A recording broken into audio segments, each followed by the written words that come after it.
Hi, Rosie J. Pova here, and I am back with more picture book writing and publishing tips. I hope this is helpful. Let me share screen real quick and we'll get started.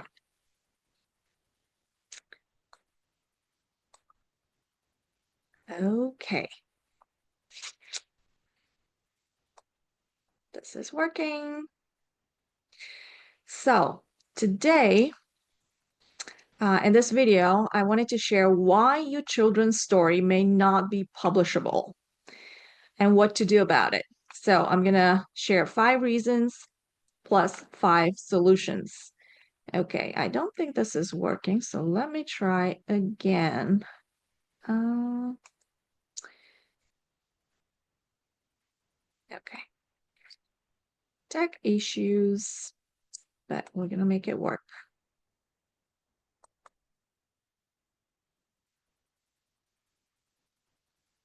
Okay, now it should be visible.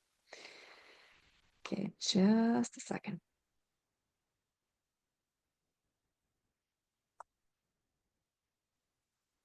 Okay, there you go. So yes, why your children's story may not be publishable and what to do about it. 5 reasons and 5 solutions. Okay, we're gonna dive right in. So, first reason, no clear age group and intended audience. And you may be thinking, well, I don't need to worry about that. I don't need to know the age group and exact audience. My agent will figure it out when I find one, or the publisher will, decide that. I don't need to worry about any of this. But that's actually wrong because the craft of writing will depend on the age group, the intended audience. So all of that will be changing. So you need to be very clear and very specific when you're writing this and when you are shopping it to both agents, when you send out your queries, and to publishers so that they know where this book belongs. They wouldn't bother of figuring this out for you because if the author doesn't know, why would they care? So that would be a rejection and a missed opportunity for you to place your book with a publisher or attract an agent. So the age group and audience is super, super important for so many reasons. Like I said, first of all, your writing, the craft will depend on that. How you present it to publishers and agents will depend on the age group you're trying to sell and the book that you wrote. So you need to be super clear. I recently had some critiques done with authors, aspiring authors, and what I see in their query or the way they position the book, or they really had no clue where their book belonged. So the way they were trying to present it was, a children's chapter picture book, and there is no such thing. That is an automatic red flag if you put that in a query or you're trying to pitch it like that. It really comes off unprofessional because you're not clear. On top of that, the book had 2 prologues and chapters and a huge cast of characters, and it just didn't belong to any category, and it had no clear intended audience. So for that reason alone, the book was not sellable and not marketable. And if you're trying to pursue traditional publishing, it's not something that you just want to self-publish and you don't care about what anyone else thinks. You just want your book out. Probably that doesn't apply to you, but then again, who's going to buy the book? Who's going to read it? You still have to consider that. But let's say you just stubbornly on your own, you want to just publish a book and that's that. But if you're pursuing traditional publishing, this is super important. So don't put stuff like that in your query to where, it's a children's chapter picture book or something weird that doesn't exist, a category that you made up or something that you don't even want to know because you're thinking, oh, my agent, my editor will know. It's their job. It's not my job. So again, that's not how you should approach that. Another thing, maybe some people put fiction picture book for ages 8 to 12 years. Again, there is no such thing. 8 to 12 years is a different age category. So those books belong in a different category. So they're not picture books. Um, they're already middle grade novels, right? And if you want a picture book, you need to know the age group for that and place it that way. So make sure you're very, very clear on this.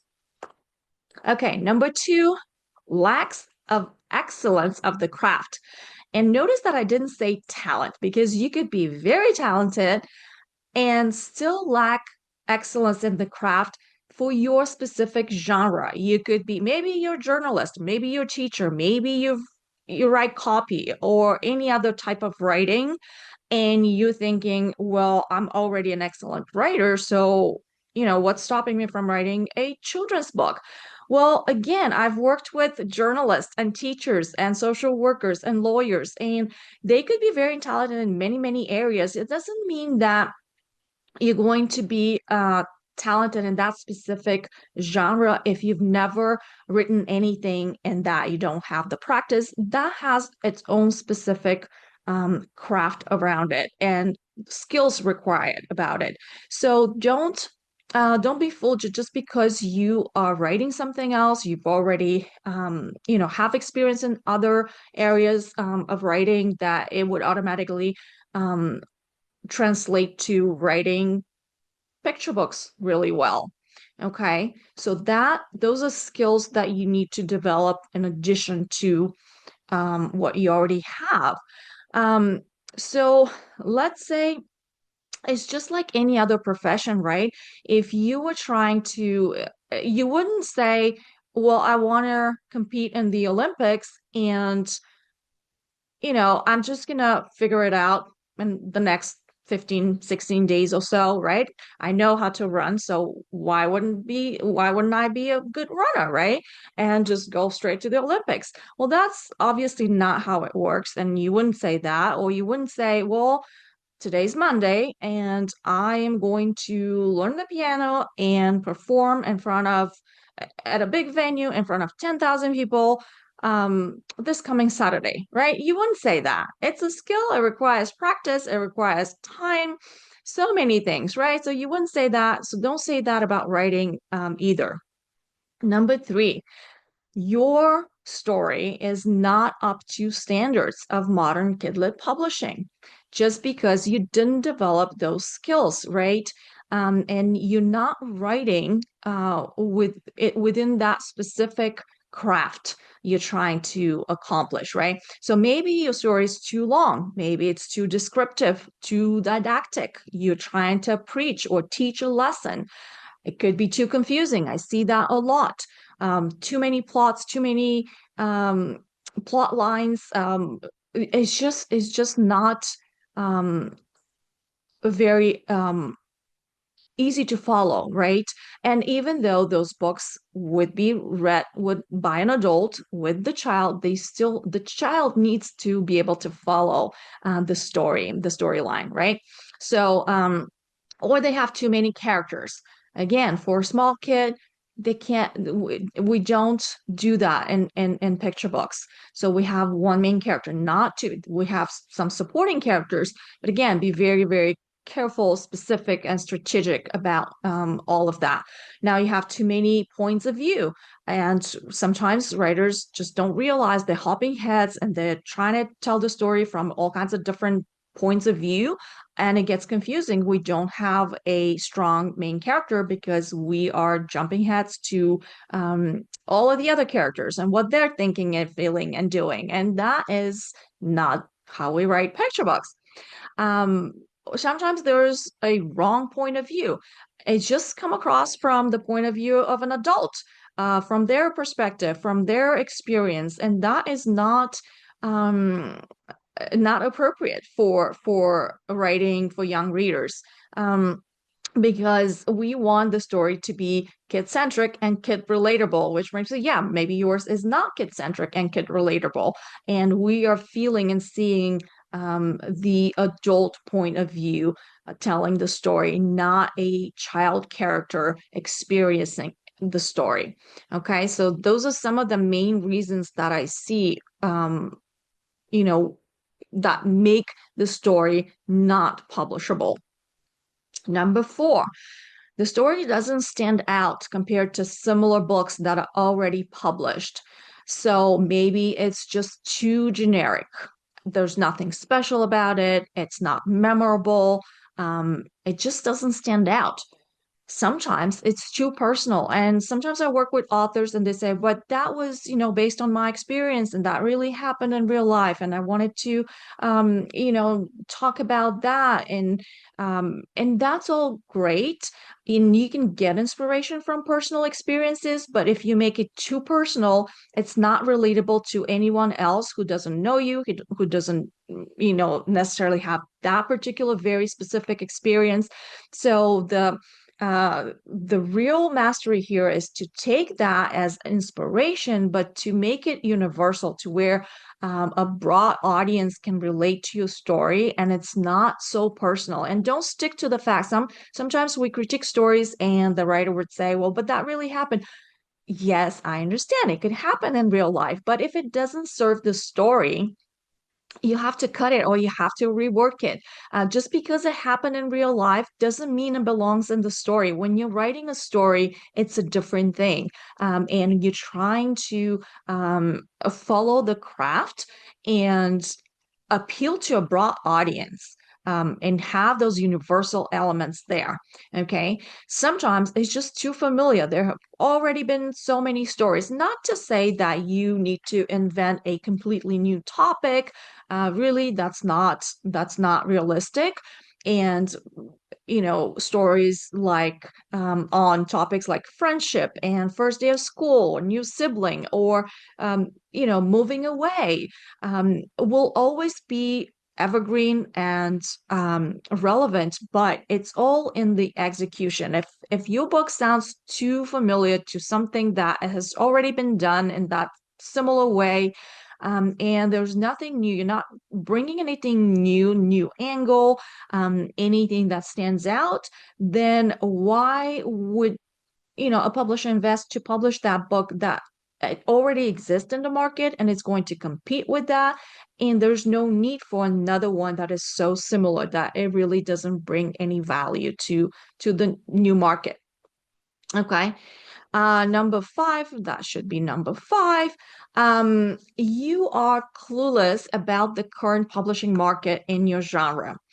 And um, I'm being super direct here, and I hope that's okay. And honestly, I want to share this because a lot of people think that they don't need to know the market. It's not their job. It hasn't nothing to do with their writing or why they're writing. But that's all wrong. Again, this is a business. So you have to know where your book belongs, how it's going to be positioned, why it needs to be published, all of these things. And you need to be familiar with everything that is out there already. Like, obviously, you can't read every single book, but the more you know, the better you are prepared to position your book, make it different, make it stand out. So, for that, you really need to study the market. What is being purchased? What is being published? So, maybe you're not reading enough recently published books. You rely on books that you know from the past, but those are not relevant because publishing changes so much and the craft changes and what gets published. And if you're following trends, you may be behind by the time you want to write something that is currently hot on the market. That's already past. So don't follow trends, but know what is publishable and what gets bought by traditional publishing houses, what they're looking for, all of that. It needs to be taken into consideration, right? So maybe you haven't developed an objective eye for the craft of writing, and that comes with a lot of reading of other, of books that are published, other writers, critiques that you give. You learn so much from giving critiques as well as receiving critiques. So that way you develop, and you learning the craft. That way you develop that objective eye, and you're able to self-analyze your work, and you spot what's missing, any issues, and you're able to correct them. Okay, but you have that takes a lot of training to both reading, critiquing, getting critiques, all of that in combination, right? Or maybe you compare your writing to classics that you grew up with. Those books, again, they're not relevant because they're um, really not publishable in the modern kidlit world.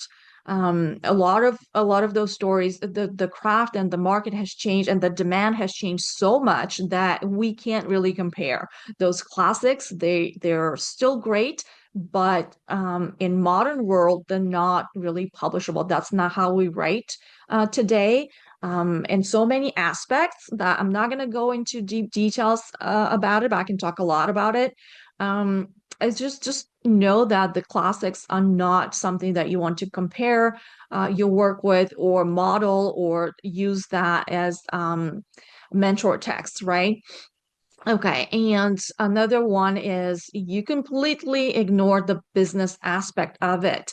I know writing is craft and it's creative, and um, it has that, really good imagination and magic about it, but it is also a business. And everyone who will take your book and publish it, they invest a lot of money into it. So the story needs to stand out. It needs to be excellent, exceptional, marketable, so that they are making back their investment, and they're able to that book is able to appeal to a broad audience, and it can be in schools and libraries and bookstores everywhere, and people will love it. So that's their goal, to sell a lot of books.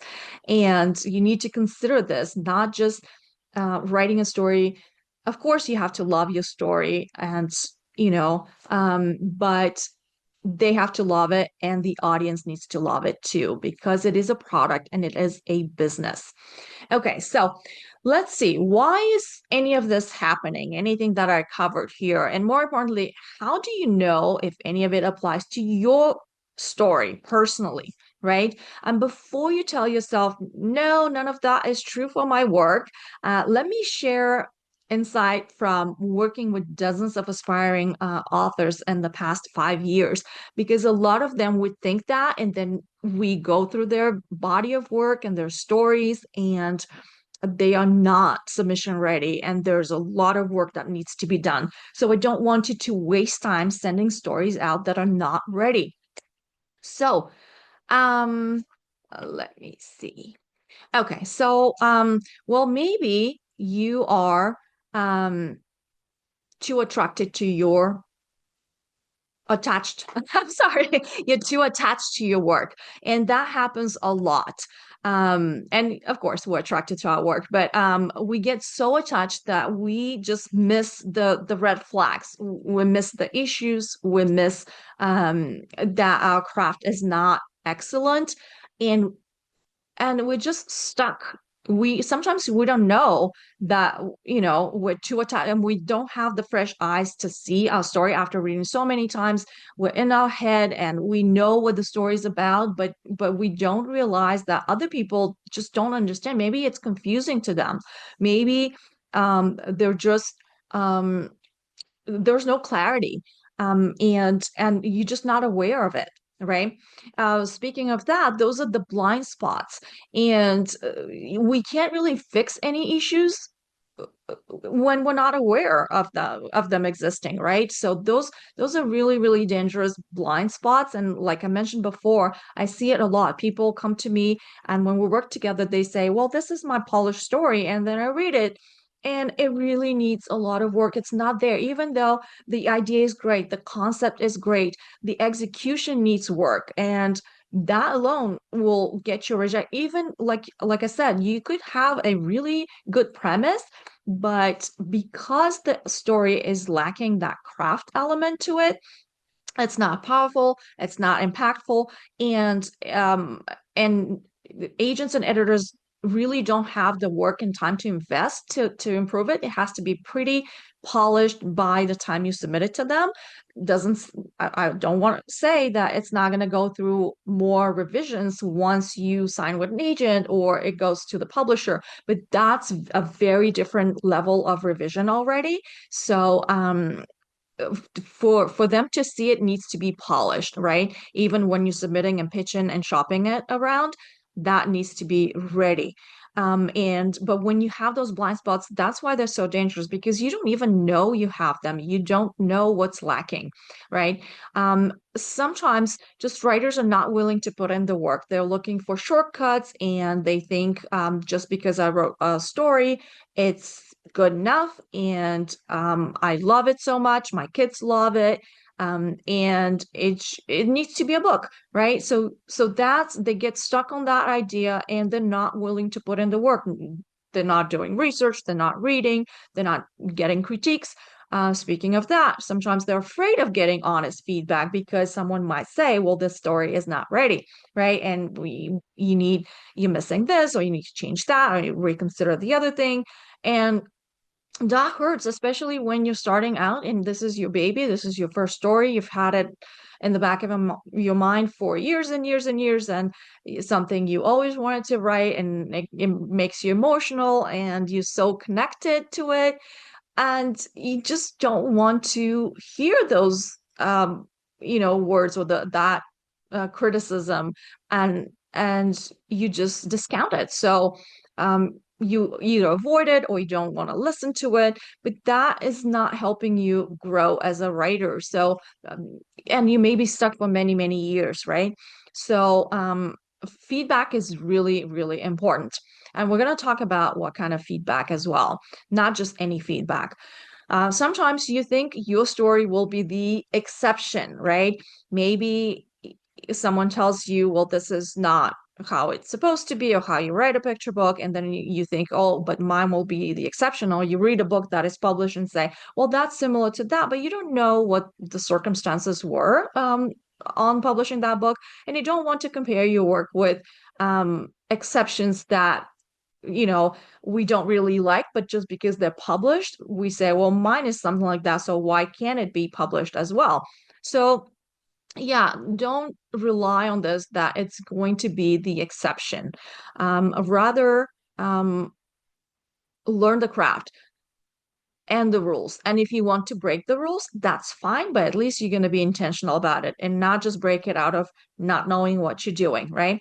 Sometimes we're too fixated on this one story and we don't want to write anything else and until we publish this book. But oftentimes the first story that we write is not the first book that we publish. A lot of the stories that we write are just practice stories, and there's nothing wrong with that. And if we get stuck on revising for years and years and years on just that one story and we don't write anything else, we might be stuck for a long, long time.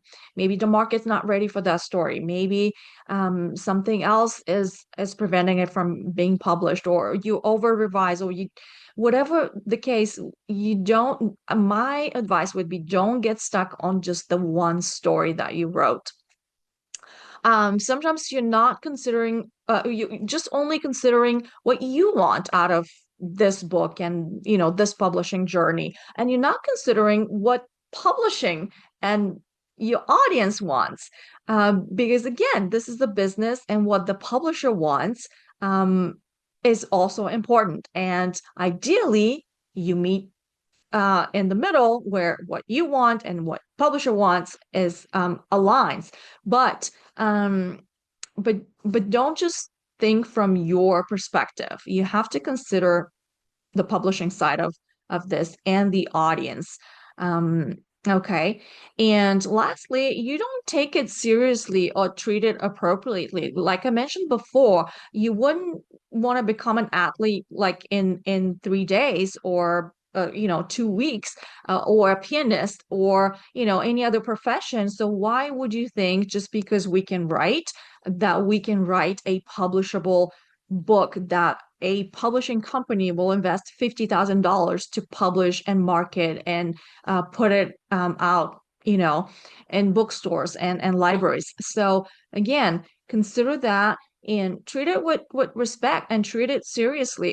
If that's something you really want, you want to pursue traditional publishing, you want your book in print, and you want to maybe build a career as an author, right? Okay, so what you can do about all of this. 5 solutions, as I promised. Well, read a lot of recently published books in your genre, okay? In the last 2, 3 years, not 15 years ago, not when you were growing up and you were little and read stories at bedtime. Um, just recently published books in the genre that you write in. You have to be familiar with what the market is. Learn the craft. Yes, it takes effort, it takes time, it takes investment even, but craft is craft and it's non-negotiable. There's no, you know, cutting corners around it. And just because we write something that is a story and we think it's for kids and that should be a book is not good enough, okay? Now, learn how to implement what you learn on the craft. Sometimes we just learn a lot, we have tons of information, but we're not applying it to our work. So it's just useless. It's just knowledge that we know, but we are not implementing. And so it doesn't matter. There are no results if we're just doing the research and the learning and not applying it to our work. Write more stories. That goes back to just the one story that you may be stuck with. Write more stories. There are tons of practice stories that I've written, and they will never be published. And I look back and I see why they won't be published, and I also see why they were necessary, why I needed to write them, how I learned, how I evolved, how I developed my craft because I wrote those stories that were not good, not ready. But in my mind at the time, they were very good, right? And they were clever or they were cute or, sweet, whatever the case may be. But they were practice stories, and it's totally fine that they're not going to be published. And we keep on writing until we find the ones that are publishable, right? Now, the last thing is not, it's super important. Seek professional help. Don't just get those critiques of feedback from your mom and your neighbor and, your friend. Just seek professional help. Someone who knows what they're talking about, and they will give you constructive feedback. It's not going to be, oh, that's really nice. I love it, right? That doesn't help you to grow as a writer. So it might sting, it might hurt a little bit if you see, honest, direct feedback, but it's going to help you grow as a writer and help you accomplish your goals. And isn't that what you wanted, right? It's a journey. It's a journey, but if you're getting to your goals, it's all worth it. And speaking of that, I wanted to invite you to join our picture book writers community where you can network and get guidance from published authors, literary agents, and children's book editors. So yeah, check the info in the comments, and you'll be able to find me. You can reach out to me and find out how you can join our community because we want to help you and don't do it alone. Yeah, I tried that and really, really took me so many years. I got stuck for so many years and didn't know where to go and what to do. So, yeah, just doing it alone is hard. Don't do that. And yeah, here's some other resources that you could also be getting to propel you on your journey. Again, resources are super important. Having the right resources, the community, the support, the feedback, all of that in combination can do miracles for you and for your career and your dreams. So check it out. Again, in the comments, I'll have information on how you can get all of these resources and join our community to where you can be supported and advance your career. So I'm going to stop sharing and say, Happy writing until next time. And if you have any suggestions on what topics you want me to cover, just put it in the comments. Anything else, if you have any questions, reach out. But again, I'll see you soon. Happy writing and happy revising.